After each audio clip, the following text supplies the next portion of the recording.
Mishnah Yudchet, Mishnah número 18, estudo 18. Rabban Shimon ben Gamliel Omer, al Shlosha Devarim haolam omed. Voltamos de novo a usar essa expressão. Rabban Shimon ben Gamliel, interessante.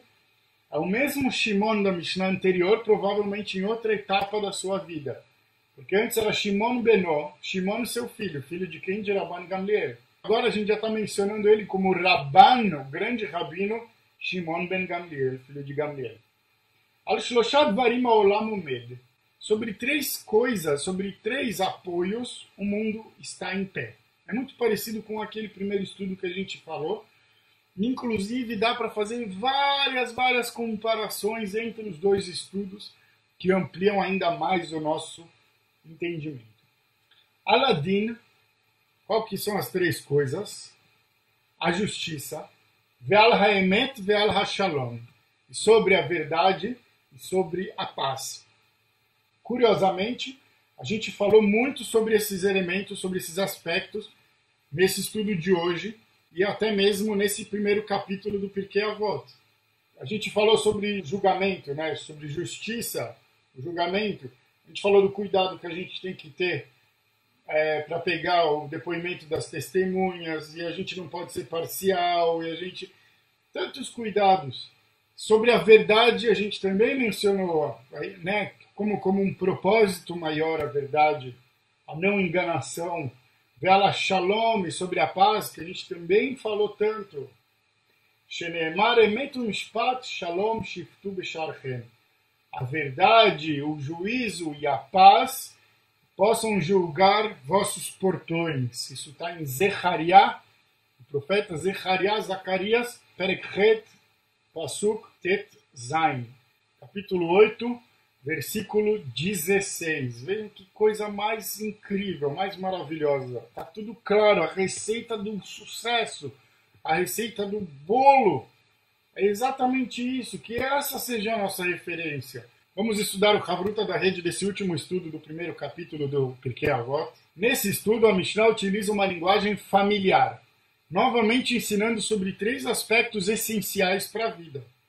O comentarista Bartenura explicou que antes os aspectos citados e estudados faziam referência à motivação da criação do mundo, que era o quê? A Torá, Avodah e Gemilut Chassadim. O mundo foi criado para o ensinamento, para o trabalho e para a benevolência. Já no caso destes três atributos, desses três pilares de sustentação, a humanidade depende deles para existir e prosperar, bem como as relações entre as pessoas. Olha que interessante. Julgamento, verdade e a paz são os principais componentes ou valores para que no mundo possa predominar um equilíbrio que o conduza a evoluir. Tais elementos servem de base estrutural como pilares que garantem sua sustentabilidade sob seus efeitos.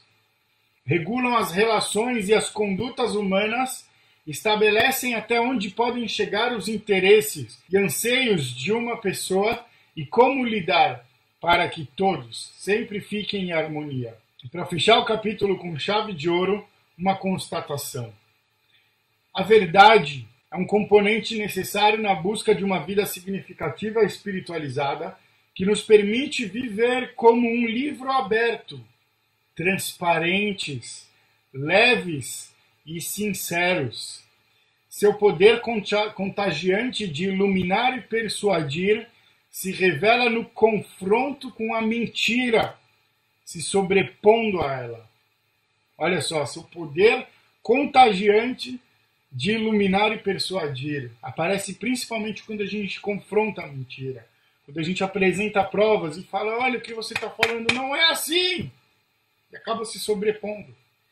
A verdade e a sinceridade estão diretamente relacionadas à conquista de confiança, que é um elo essencial para a gente fazer a harmonia, a paz, para a gente se tornar ainda mais forte, para a gente se tornar um time. Com verdade, justiça e paz, torna-se possível regular as relações entre as pessoas e finalmente fazer com que haja a predominância da paz em nossa vida e em nossa mente, assim como na humanidade.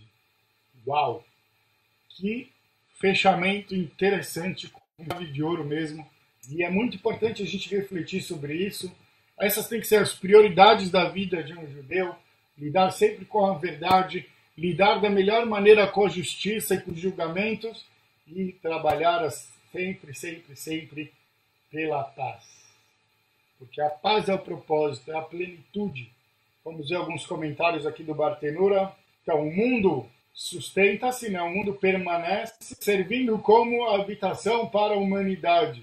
Ele continua sendo sustentável por conta desses três elementos. E aí, aqui não é que nem a gente falou antes, é essa explicação que eu trouxe no texto do Havruta, que antes eram três propósitos pelos quais o mundo foi criado, que eles inspiram a criação do mundo. E aqui ele tem a continuidade.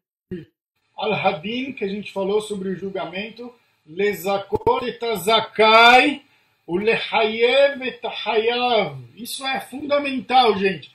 Muitas vezes eu li isso e perguntava, mas que coisa, que comentário besta, Deus me perdoe aqui minha ignorância. Que comentário bobo. Condenar o culpado e absolver o inocente, não é óbvio isso, não deveria ser óbvio? Pois é, era óbvio até ontem. Porque hoje não. Hoje o bandido é o coitado. Hoje o bandido é a vítima. E a gente sabe que não é a vítima coisíssima nenhuma. A vítima somos nós. E somos vítimas da violência, da agressão, do ataque, do roubo. Não, está muito claro. Quem tem que ser condenado é quem é culpado. Não importa se ele é meu político de estimação. Não importa se ele é um ou outro. Mais prejudiciais. Prender primeiro, tirar de circulação aqueles que causam prejuízos maiores. Isso também deveria ser óbvio. Mas vamos nos limitar ao que diz aqui o comentário do Bartenura. Ter o julgamento como prioridade significa condenar quem merece ser condenado, o culpado, e absolver o inocente. Sem se apegar a nenhum tipo de preconceito. Sem sermos ignorantes de você foi acusado, e daí? Foi acusado, mas foi inocente. Ve'alemet, Shelo Shakru Ish Ba'amito, sobre a verdade, para que as pessoas não mintam. E a paz, ele explica aqui como comentário, que é entre a pessoa e o seu semelhante, independente de qualquer diferença que possa haver. Inclusive, a pessoa mora em outro país, Argentina. A gente não gosta de argentino. A gente brinca que gosta. Imagina, eu tenho amigos super queridos argentinos, pessoas que eu admiro. Mas ele dá esse exemplo, para a gente tomar cuidado com esse ódio. Né? Eu daria um exemplo, como sempre, do futebol. Imagina, eu posso ir com o meu melhor amigo para o estádio, cada um vai para a sua torcida, e na saída a gente pode estar se socando. Até perceber que somos dois amigos agindo que nem dois animais. Baruch Hashem, conseguimos concluir o primeiro capítulo do Pirkei Avot dentro do timing, dentro do tempo. O costume é que a gente começa nesse Shabbat agora, amanhã, a fazer a leitura do capítulo de Pirkei Avot. E por isso que ele consta no Sidur, depois da reza de Minchá de Shabbat. É justamente o momento em que a gente costuma fazer essa leitura. Todos que tiverem oportunidade hoje, estiverem com o tempo livre, se quiserem rever os estudos desse primeiro capítulo, para quando forem ler amanhã o capítulo, ele está fresquinho e claro na mente de todos, é altamente recomendável. Mais uma vez faço questão, ao término do estudo, de dedicar nosso estudo, nossas reflexões, nossa ânsia de melhorar, de ser pessoas do bem, a nosso apelo pela Refuah Shlema, pela cura completa de Chaya Rivka Bat Pessi, David Malka Chaya, de Ezra Ben Sarah, de todos aqueles que estão no nosso coração, que a gente sabe que precisam muito, muito de cura, precisam se restabelecer o quanto antes, para que essa doença largue de uma vez a humanidade, a gente possa voltar a viver uma vida dentro de uma normalidade, mas não da maneira como era antes. Com certeza com lições humanas muito mais aprendidas, dominadas e colocadas em prática, com boa atitude, com empatia, que aí com certeza as coisas vão ser melhores. E quem sabe não é a Geulah que já vai botar um ponto final em todo esse momento de